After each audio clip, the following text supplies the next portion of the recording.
British version. This is by Nigel Donoghue, who was European champion and was the CEO of British Judo, high performance judo for many years. But it talks a little bit about what we had talked about there, about the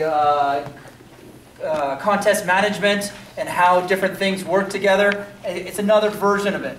But the version that I have is really to kind of focus a little bit about judo, actually what happens in a match. Okay? What happens in a match often is very different than what happens in randori. Okay? And it's very different that in any type of randori when you have your young judoka talking. Okay? That never happens in competition. I know that if you were on a competitive basketball team, competitive football team, and competitive hockey team, competitive wrestling team, and you talk during the play. Hey, yeah, we did this, we did that, You'd be benched. You'd never get to see, you'd never play. You wouldn't, right? You just wouldn't. Obviously, our culture is a little different, but what I am telling you is what's happening in competition is very far from that happening. So I know that there is a common theme of people talking during randori. And if one thing, again, I keep on saying things that you can do is just talk to the athletes and tell them that. And let them know. You don't have to come down hard on them, but encourage them to realize if you are trying to be a competitive athlete, you can't talk during randori. Because that's not happening in tournament. It's just not. Right? So you just can't have that. It's just so far away from actually what you want your goals are. Hard to do.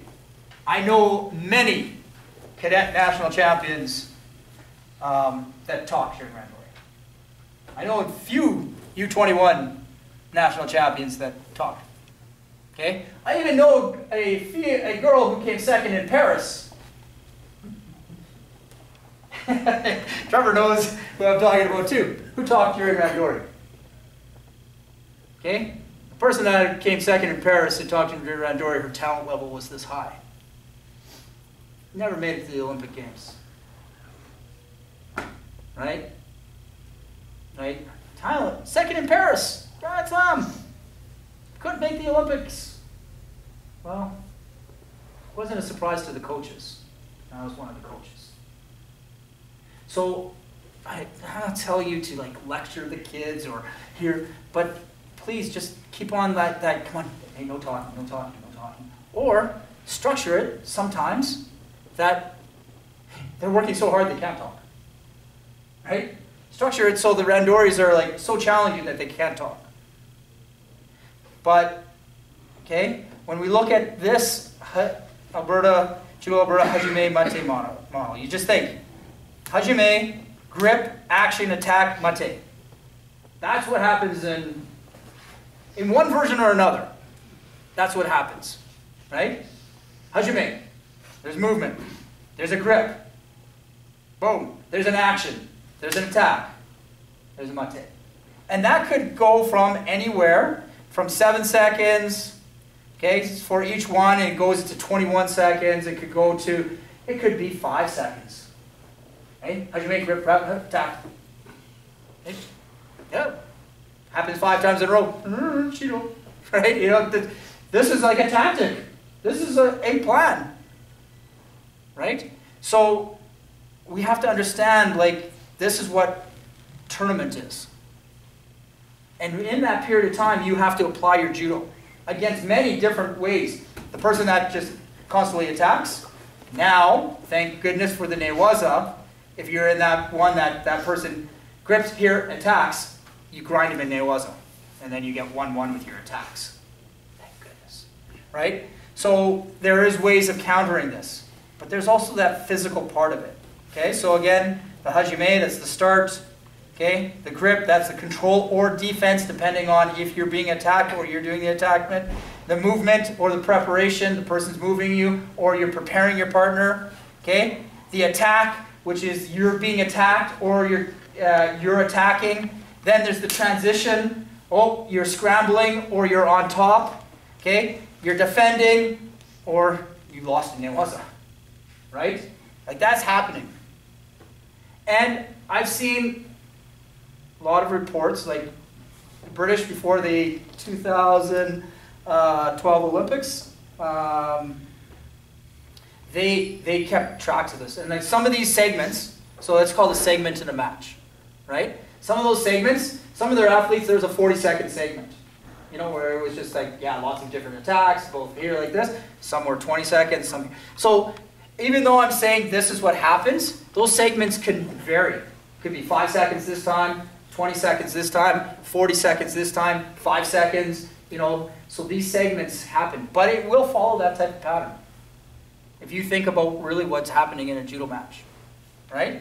So also the part that I really start to think about is like, okay, so we start, the control is really strength, your movement is power, speed, power, okay? And then your attack is power and speed, strength, and then you're back to rest.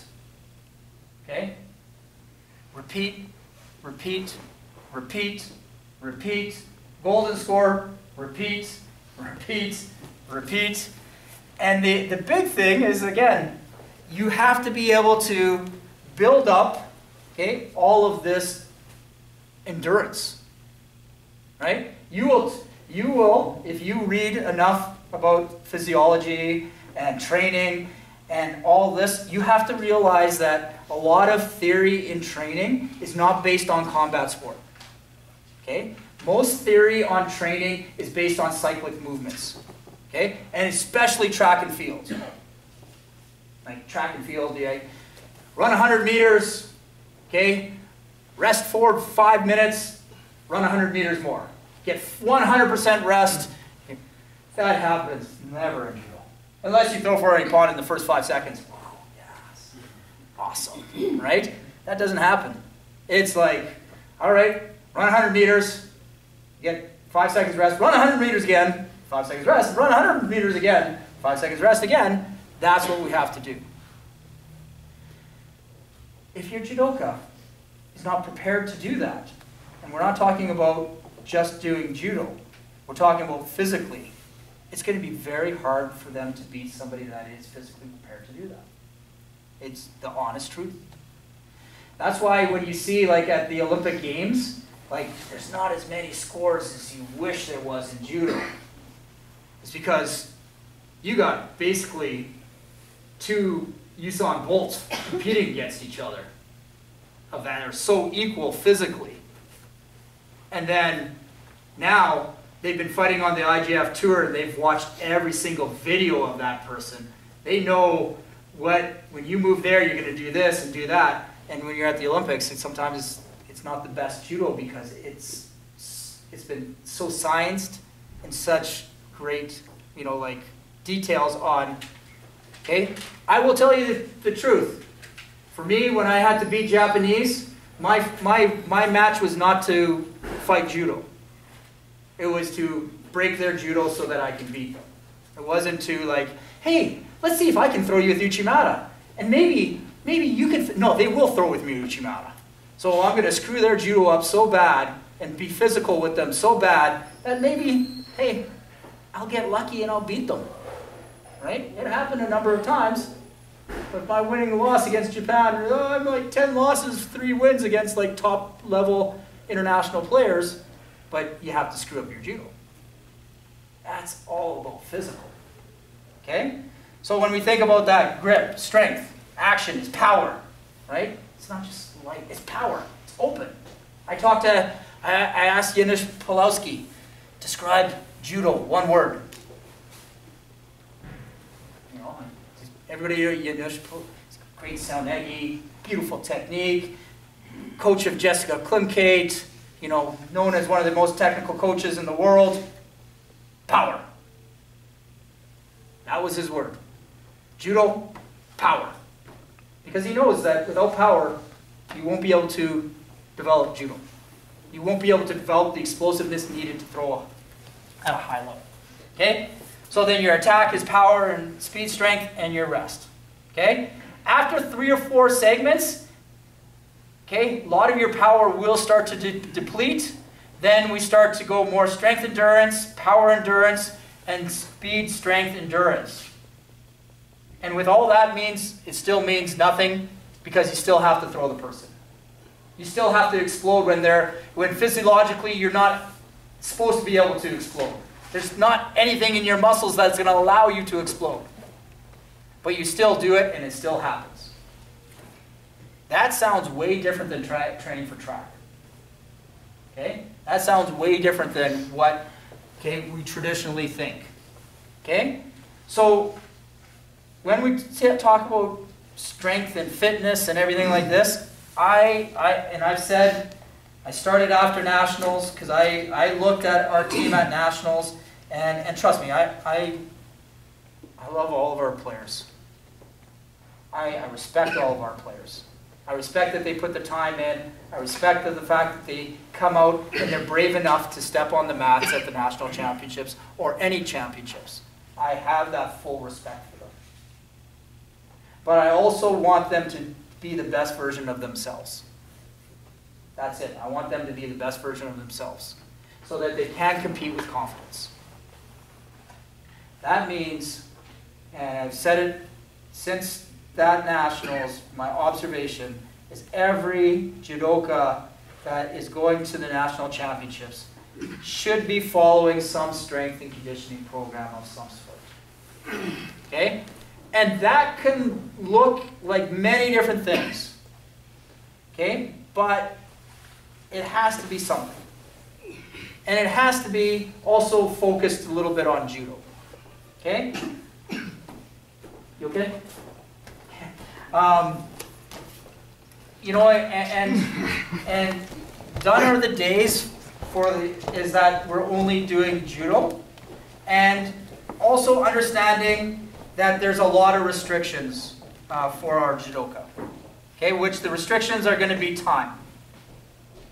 Okay, the restrictions are going to be time. So one of the reasons that we're here at this dojo for this session is I'm not going to go and talk about bench press and show you technique and squatting and stuff like this. No. But that small little gym that they have with a chin-up bar and all this, you don't need much more. Squat rack would be good, place to do deadlifts. Okay? You don't need much more. But what you do need is you need more than a piece of paper. You need to have somebody supervising them. You need somebody to babysit them. And what does that look like? Okay? So when I was training in France, you know what?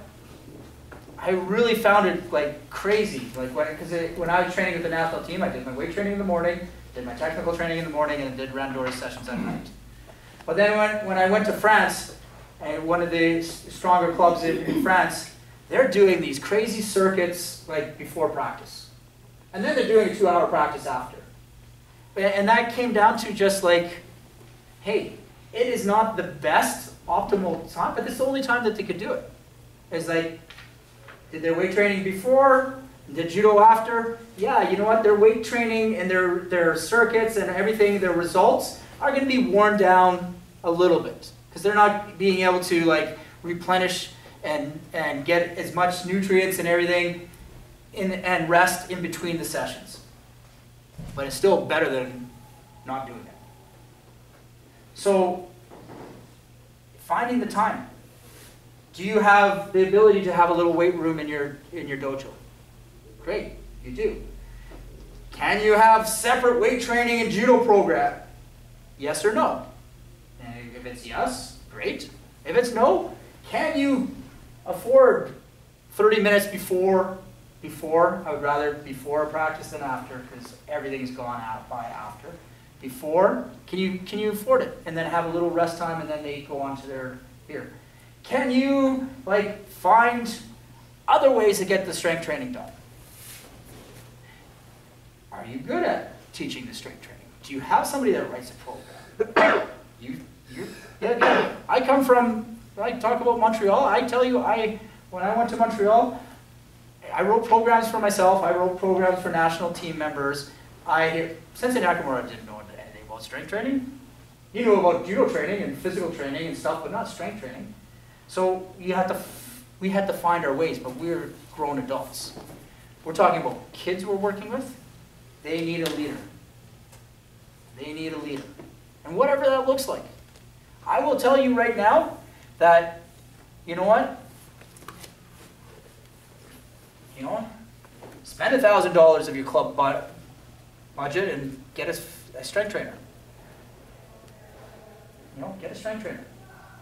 Talk to them about judo. These are the demands. This is what we want. This is what we're looking for. We want them to be stronger and more physically. And this is the age group. Come work once a week. We'll have a parent who, can go and take care of them because that parent knows something about strength training. And I was talking about Peter Gardner for an example. He doesn't, he's not an expert in strength training. Guess what he did? He found a parent that was an expert. Does anybody in our club know anything about? Yeah. By the way, I'm a strength coach for a rugby team. Perfect. You know who that parent was? Maya and Luke Thompson's dad. Really? Yes. Maya and Luke Thompson's dad. Okay? Just, they just kind of threw it out there. Is there somebody that's an expert that's within our club? And, again, just throwing that out. So, find somebody. You need a babysitter that you believe in. And if that's you're paying for it or getting a volunteer, doing it yourself, but you cannot just give a piece of paper. It's safety, okay? It's safety, but again, we want to make sure it's also good training. With that being said, okay, before we go any further, you can get your phone and go and go and chat GPT and go strength training for 15-year-old judoka and see what it pulls up. Go get your phone, see what it pulls up, and that you can get there. The one thing that I will talk about with strength training, like I said, if you need to have basically, my leg just stiff from yesterday. Oh, gosh. Okay, you need to have leg drive, whatever that looks like. Squatting, deadlifting. One of the more favorite things of the national team now is a trap bar deadlift, because trap bar deadlift is a lot better than on the back. Trevor would have been really good at trap bar. And my back may have felt better. Yeah, the forearms are great for trap bar. Again, very good, safe. Also, what I've noticed for younger athletes that have a hard time, so I've done certification in strength training, and I do work with athletes in strength. Athletes that are toe forward, they have a struggle with their flexibility in their ankles. Yes, exactly. What I do find that if you introduce the trap bar ahead of squatting and everything, it's a way for them to kind of feel stable. Like they feel stable because you're not going as low, and they're here, and they start to understand the leg drive, and then they feel good about themselves because they're lifting a weight compared to watching their friends like lifting a decent weight on squatting, and they're like, "What do you mean I'm just using a boxing no weight?" And they're not feeling good about themselves. I can tell you that confidence is about feeling good about yourself. Gaining strength is about feeling good about yourself. Okay, one thing I'm going to tell you to do, and that's one thing why we avoid just having paper, and as much as you can, trying to keep an organization of it. Because has anybody met a teenage boy? Anybody? All right. Well, a teenage boy always wants to max out. That's not good for judo. That's not good for your body. It is something that you can do, but it's like a teenage boy always wants to see how strong they are. There's all these other things that they need to take care of. Okay, so we need leg drive. Okay, we need pull, whichever that looks like. Okay, we need push. Okay, we need push. We need core, and we need core that's in many different dynamic ways. Okay, we need elbow, shoulder, and knee, because these are common injury areas. Okay, so a lot of elastic bands and a lot of different things. Okay, and it should start very basic to more advanced to like, you know, now when I go and do the weight training programs my daughter's doing, it's like she does the first warm-up exercises are preventative exercises that are taking care of certain areas. Then it's her core mass strength area, and then it's her ending area, which is usually a core dynamic or plyometric, right? So again, it gets advanced, but it didn't start that way. Okay, it started with squats, bench press, deadlift, chin-ups. Okay, again, it's one thing that I mentioned is that chin-ups, climbing ropes, these are all things that are, okay, that we should be kind of focusing on. Okay, and again, some of the stuff can be done in the dojo. Climbing ropes, done in the dojo. Chin-ups, done in the dojo. Like it's simple exercises. And exercises that are happening.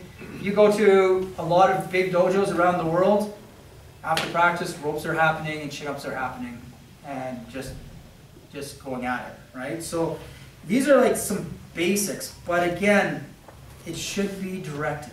It can't be just leaving it on. And as I stated, is that I will be kind of like going, well, who are you thinking for nationals? Yeah, who's this? I will be saying, hey, what's the strength? What are you guys doing for the strength and conditioning program?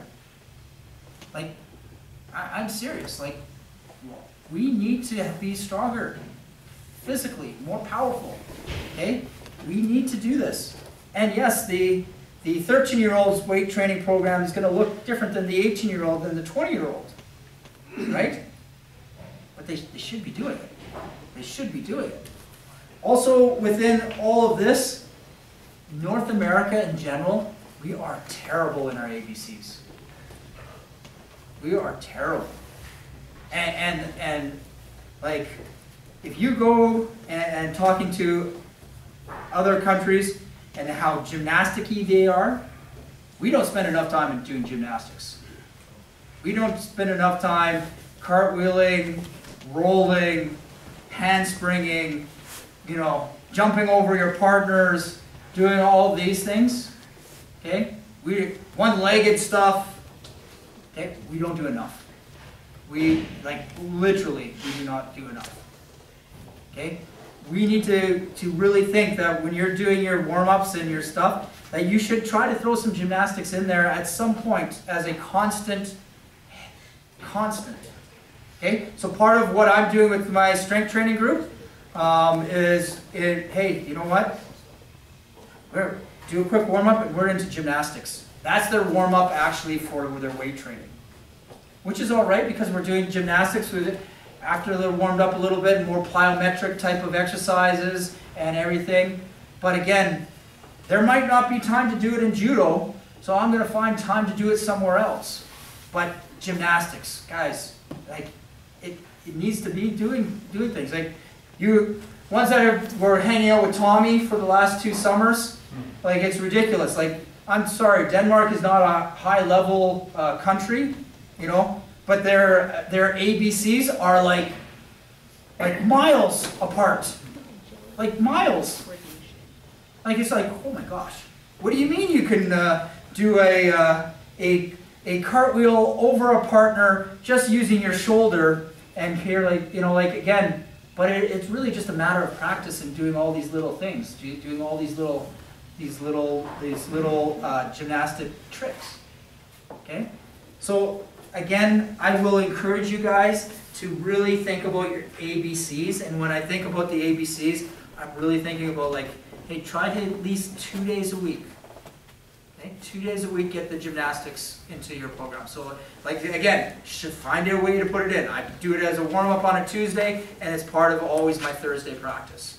And now, you know, we're going to be adding it to, like, on the Saturdays when I'm there, we're going to be like, oh, okay, you need to learn how to cartwheel out of Tomanagi. Great, here's your, that's part of your practice today is here like this. It doesn't have to be just gymnastics, but also thinking about all those little things, okay? If you, yourself, cannot be the gymnastic demonstrator, then it becomes that, okay, which kid had done gymnastics in there? Okay, get them to do the show the cartwheel. Get them to show this. Okay, do you have a parent that does gymnastics? Get them to help you out. Or work on it yourself. Never too old. Okay? Gymnastics, guys, we need to really, really, really think about it. Okay? Also in the dojo, there is a number of strength exercises that you know, again, I'm not saying that, you know, like, I want to have these strength training things happening away from the judo mats, but, you know, all those other great judo strength training exercises, pulling on the mats, pulling with the ropes, okay, doing all of these things, keep doing them. Your warm-ups, keep doing them. Crawling, doing all that stuff, keep doing them. Because that's also, not only is that strength, but that's judo strength. Okay? Okay, that's judo strength. What we're going to do, tomorrow I'm going to show you Mongolian crazy grip strength exercise that is like, oh, everybody can do this and it's going to suck. But it's great. Like, it totally makes sense. And they were, crazy enough, they were doing this before they were going to go out and fight. I'm telling you, like, we are behind in that area. We are behind in the power. We are behind in the ABCs. We're behind in this development that we're looking at. Okay? But judo strength, like I said, all those things could be worked on. Okay? All those things. We'll talk about some of those things tomorrow. I'll have some little demonstrations. We'll talk about that. But don't be shy to, like, keep doing that stuff. Don't be shy to be like Trevor did, 5 minutes of core after practice, guys, on Tuesday. Yeah, don't be, yes. Yes, because we are an unforgiving sport that's going to ask you to keep doing it, keep doing it, keep doing it, keep doing it, keep doing it, keep doing it, keep doing it. And at the end of practice, when they want to give up and they don't want to work hard and do another sit-up, push-up, and they want to cry, golden score. We're in a sport that tells you that, well, you know what? Somebody has to give up, and hopefully it's not me, right? So it's a mental battle. So doing those extra push-ups at the end of the practice, don't just reinforce with them that this is not just physical, but if you take that positive attitude, that this is about mental, and that you're not only getting physically stronger, you're getting mentally stronger because you're doing it and you're being positive with it. This has all good things.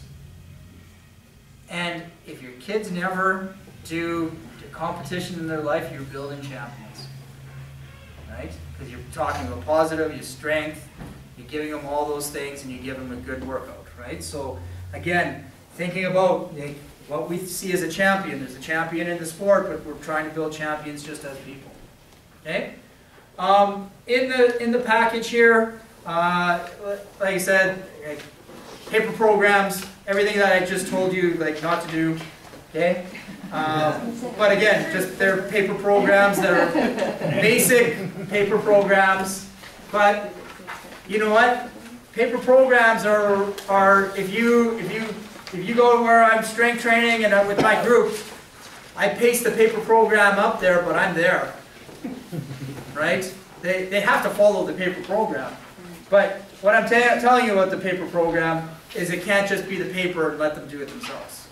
I can tell you this as an honest truth, that if I have 10 athletes, okay, one of them might be, that might be a person like Alex Gagnon that will do the perfect paper program and follow it by the T and do it everything here like this. 4 of them will look at it, yeah, kind of do it. Okay? 2 of them, yeah, they'll come to the weight room, and then the other 4 just won't even do it. That's usually what it looks like. Like, but if you have somebody there every single time, okay, you start to get better numbers. Okay, last year I got pissed off at my weight training group. I got pissed off.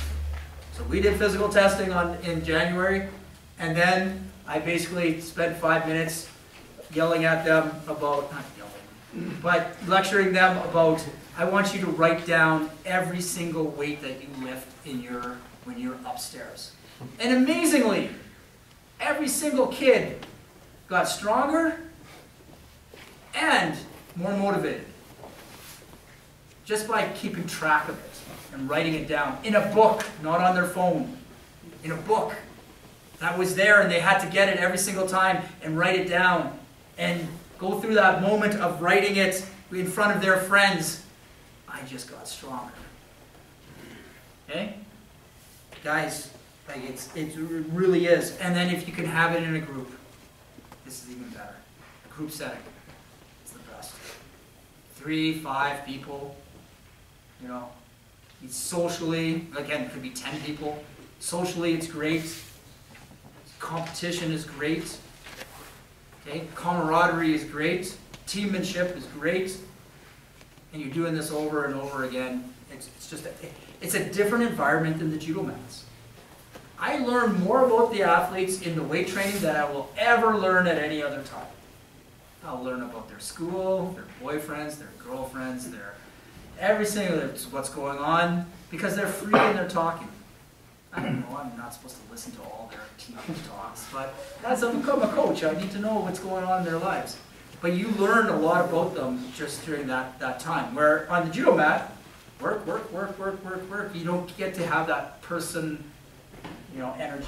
So that's also one of the cool advantages of kind of hanging out with your weight training group, is you get to learn the personalities of your group. Okay? But again, I know I'm spending a lot of time on here because that's what we're looking at. Circuit training is hell. And the best thing you want for this. Right? So circuit training, sometimes, when you get to a certain level, it might be harder than some of the randoris you have domestically because your partners just aren't strong enough. It could be you're from a small judo club and you don't have enough partners to actually make like 5 challenging rounds. But if you do really good hard strength circuit training, that will help you with that muscle endurance. That's all the things that you need for judo. That's circuit training, like pushing that circuit training. Okay?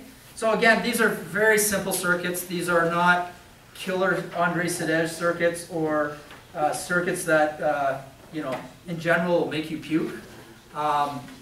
I don't recommend that for the kids until they're at least an adult. But it does happen. Okay? But the circuit training is something that, again, I asked Mr. Pulowski, and I asked him, I said, so when do you do, because traditionally in Canada, we kind of like, we still follow a mathematical, like here, here, here. So we do our strength, our power, our muscle endurance and circuit training, and then we have our competition. And I asked Pulowski, I said, when do you do circuit training? At least once every week. I need to kill my athletes. And that's like away from the mats. And then he'll do his judo circuit training, which is a whole other story. Like that's a whole other judo circuit training, which is with the uchikomis throwing and all this other thing. Because we're trying to repeat this. Nobody likes this. I hated this. You should hate this. Because this is painful. But this will take you to where you need to go if you want to be well and good in tournaments. Right? Like, when I was an athlete, I went to Japan to practice judo. When I went to Europe, that's where I learned to win. Because there it's classical music. And when you go to Europe, it's heavy metal. Bam, bam, bam. Right? I might have to fight classical music once a year. Once, whatever. I'm going to have to fight heavy metal all the time. right? So again, your strength training needs to look like that. The other thing, okay, grip strength. Grip strength doesn't mean your ability to hold on as long as you can, like stiff, and you're like this. The ability to have strong hands and yet still the ability to be loose and be able to. I was stiff, I'll be honest. When I was a competitor, I was stiff. And crazy is that, you know how they're doing the world's strongest grip thing, like at nationals, and they got all the coaches to do it and athletes, and here like this. I was known for having a very strong overhand grip. I was terrible at this. Like, I'm like, whoa, why am I so, well, U14 girl, oh gosh. You know, a U14 boy, I didn't mean to, okay, you know, but, okay, for me, it wasn't just about strength. For me, my forearms never got tired. Right? That was it. Like I tried to why can't I be like really, really strong like my competitors and my teammates? But the difference was that my forearms never got tired. Because when I was a kid, again, this is strength training. My brother was on the national team. I followed my brother's example. My brother bench pressed a lot, and he never stopped arm curling. 13-year-old kid watching Hercules and doing arm curls. And so, you know, I started young, and my forearms never. Hey, again, simple. Okay, but you need to have. So again, hanging, wrist curls. Okay. But forearms are massive. And forearms are something that you can do. Again, we'll do a couple exercises tomorrow talking about forearms as warm-ups and exercises and things like this. But again, it is that little bit of forearm strength. So right now, I have a whole new beginner class that I'm working with, like U14s right now, and they are weak like little. I'm like, now I understand why you're not so good at judo. But you're pretty good, but you're not good at judo yet. And for 15 minutes of the last 15 minutes of our strength training is them hanging on bars, them hanging on bars, them hanging on here like this. Like it's simple because you can get a quick return on your grip strength and endurance that is going to make an immediate impact on the kids' judo. They might not get stronger in the push-ups right away and stuff like this, but they can hold on longer and their grip is stronger. They're going to be able to do judo better, right? Until that other stuff catches up. Grip strength, grip strength, grip strength, grip strength. Huge, okay? Yes, your hands can look ugly eventually, okay? Don't show your, I don't show my hands to the kids, okay? That's just something that happens, but you've been doing judo long enough, your hands will get beat up. That's part of it, so will your ears, so will your head, and you're lucky if you're not. Okay? Also, I did chat GP this, okay? Developing explosive throws. Okay, I'm just going to read it out. Master the technique before you can make the throw explosive. It is about judo. So I am talking about strength training, but number one, developing explosive throws. Master the technique before to make your throws explosive. You need to make sure that your technique is flawless. Work with a coach or experienced judoka to refine your throws. Practice movements slowly and deliberately until they become second nature. It's all about judo, guys. So everything that we're talking about, it's all about judo. Strength training, particularly in your core and lower body, is crucial for explosive throws. Squats, deadlifts, core exercises can help build the necessary strength. Plyometric exercises like box jumps, burpees, and medicine ball throws can help develop explosive power. These exercises train your muscles to contract quickly, forcefully, and exactly what you need for an explosive throw. Practice resistance once you're comfortable with the technique. Add some resistance to your practice. This could be a form of weighted vest resistant bands, or even just practicing with a heavier partner. Okay? If you noticed, you know, everybody likes to work with a light partner. It's true. I'm going to tell you like my son has a little bit of pop. A lot of his pop came because he trained, his partner for a year was like Soren. If you know what Soren is like one big block of a kid. And it's like, well, you just got a little pop because you worked with a heavier kid, right? Again, I know everybody wants to work with the kid, easier one. Work with a heavier kid, okay? Speed drills. Practice your throws as quickly as possible while still maintaining good form and technique. This will help train your body to execute the movements quickly. Regular practice. Like any skill, the key to developing explosive throws is regular, consistent practice. The more practice, the more natural movements will become, the more explosive the throws will become. It's not rocket science. You all know this, right? Get your kids to take out their phone and, hey, coach, how do I get better at this? Take your phone, or hey, here's ChatGPT. Why don't you put, you guys like your phones. It'll tell you what you have to do, and maybe you'll listen to the phone before you listen to me, because it seems you listen to the phone more than you listen to me anyway. But you have to fight them the same way that they, again, use stuff that connect with them. Use stuff that connect with them. Okay? So, like I said, I'm not going to talk about like doing all certain training plans and everything like this, but I am talking about they need to be trained. If they're going to nationals, they need to be trained.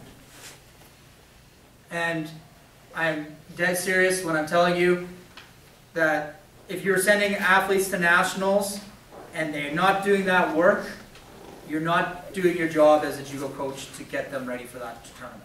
They need to be trained. That's most of them, the national championships is the most important competition of the year. Give them the best chance to be the best that they can be on that day. Okay? And if they're the best that they can be on that day, win, lose, draw, they did all the work, they are champions. And you have to reinforce that no matter if they win or lose. Okay? The fact that you strap on your belt and put your gi on and you walk in front of hundreds of people and put yourself on the line at a national championships or any competition, sounds like a champion to me. Right? Because I can tell you, the majority of society is too scared to do something like that. Okay? The other last thing that I will talk about tonight. Okay, and the last 3 pages of this is just a very simple. When we talk about strength training, we have to have measurements. You can measure and strength train, and you can cat VT and put in what are the best strength tests for judo judoka, and they'll give you a whole list, or you can make it up, or you can have your own tests. This information, these last 3 pages here here are basically, I took a Brazilian coaching course, and I think I've talked about this in other ones, that I took the course and they gave me all the information because they talked about testing and being able to do tests in the dojo. Because in Brazil, not every dojo looks like this. Okay? There's some dojos that look like this, and there's some dojos that are bigger and look like this, but some dojos are just some mats. But so these tests here that they use, they created tests that could be done at every single dojo.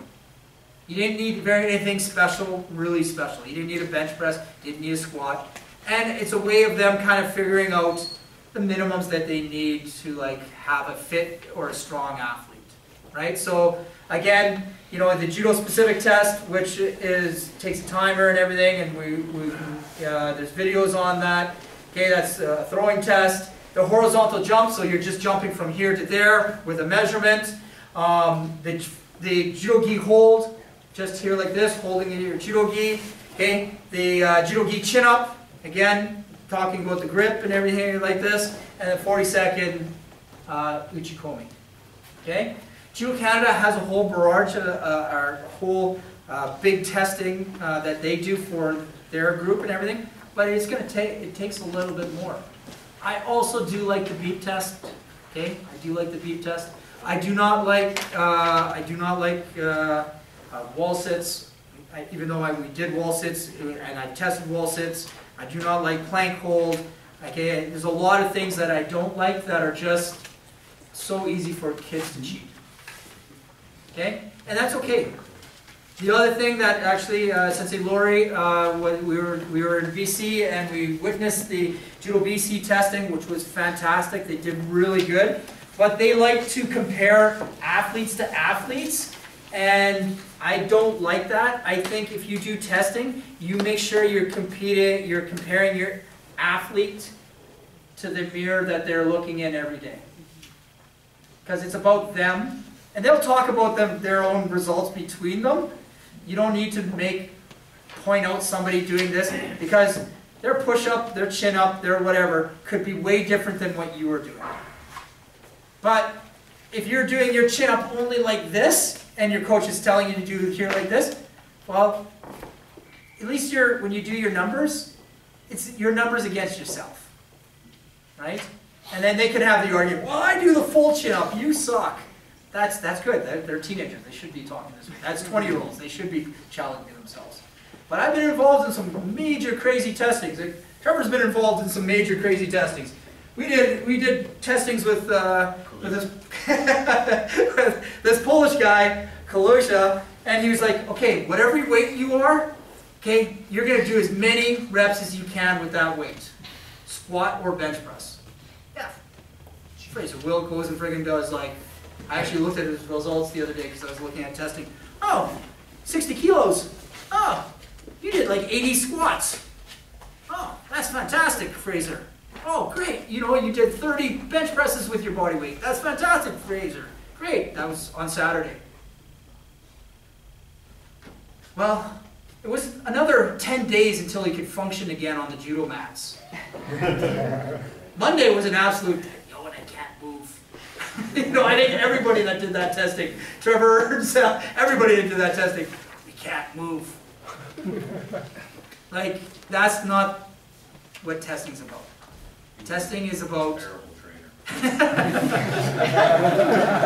I was our first hire, I'm sorry. I mean, it was good for training, but it was too much. But testing, and that's why the Brazilian, this one, you can do that with all your athletes. And all these results that have superior, above average, average, below average, and poor, okay, that's against 400 Brazilians. So it's over a big group. So like again, you can look at it and say, oh, okay, you know what? My Uchikomi 40-second Uchikomi test. Oh, okay, you know what? I'm close to a group of people. Brazil is a major player in this world of judo. Okay, and their advancement compared to like when I was fighting Brazilians, compared to where they are now and how much money is invested. Again, it's the power of hosting an Olympics. Like their program changed and professionalized so much at that point that now it's like, oh, what do you mean you have strength trainer, nutritionist, sports psychologist, coach, this, you've got 10 support staff for cadets. Video analysis, like, what the hell? Yeah, we got me and a few other Judo Canada coaches, but they take this stuff seriously, but it is a good way of like kind of comparing yourself to a super nation of judo. Doesn't mean we can't beat them.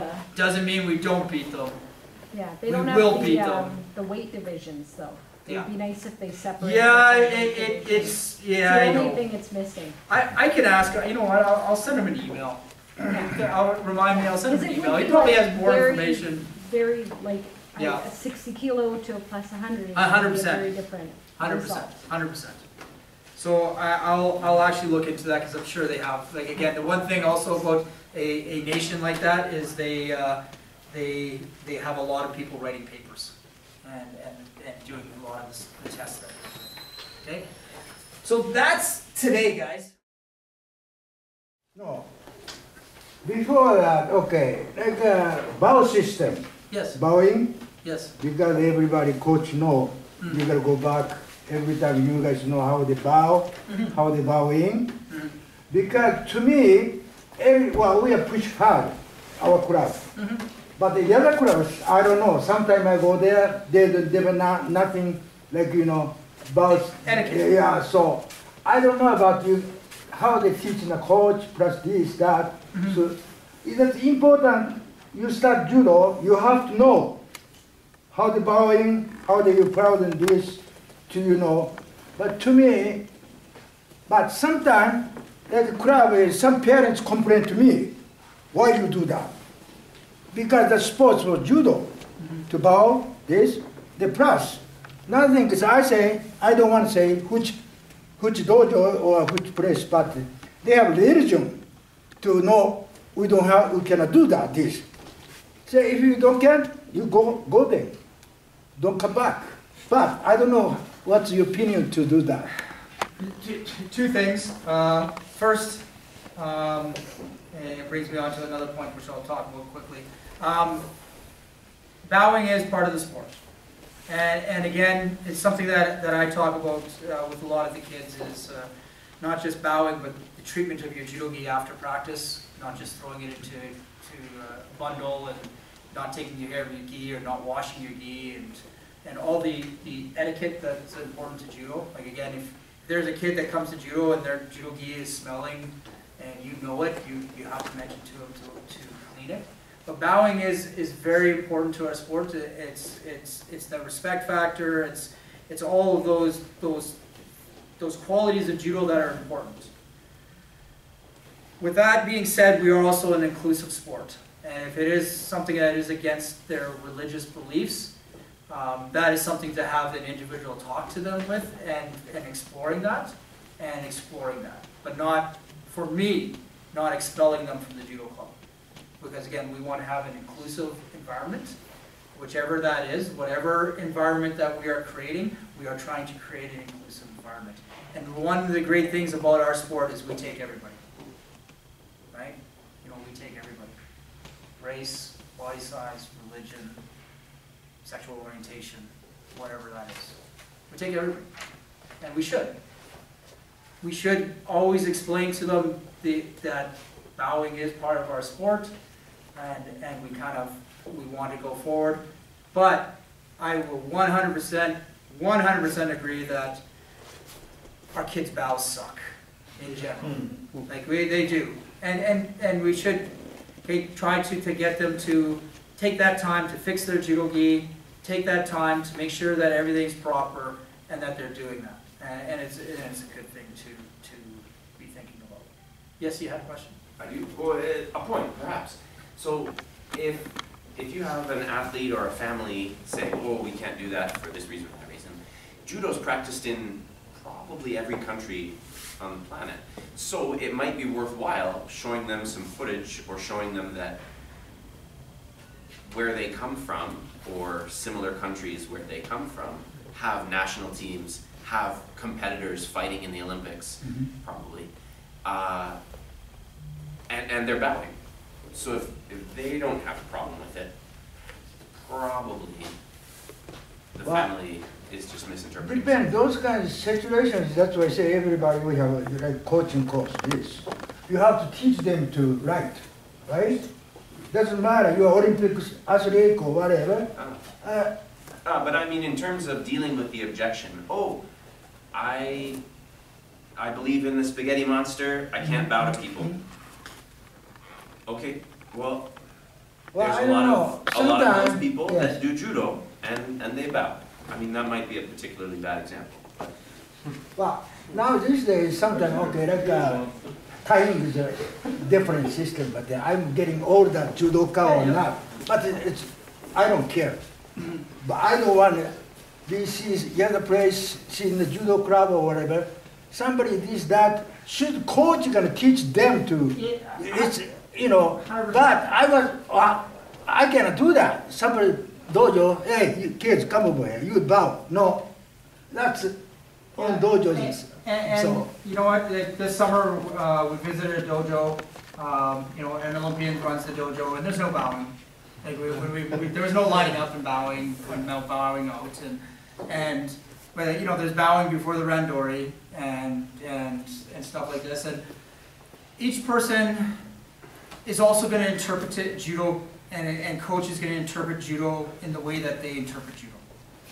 And that there is, like, here, Kodokan. And then many variations outside of that. And hopefully, no matter what variation, that we are kind of like still following the general rules and general ideas that were listed, you know, from the beginning, and that we're following the principles of just trying to be good people. And again, I understand that not everybody has the same traditions or don't always follow the same concepts. And again, like if you go to some countries, they're more Japanese than the Japanese. You go to some countries, and why do we bow? We're just trying to win an Olympic gold medal, right? So everybody's judo is different and it has a different meaning to everybody. But in North America, we do usually have that standardization of bowing. And in general, we probably don't bow as well as we should, and we do ignore the kids because a lot of times we're in a rush. We can spend some more time on that with them and making sure that some of the basic principles are taught. But again, that is also part of each club's individual, what they want to do with their, right?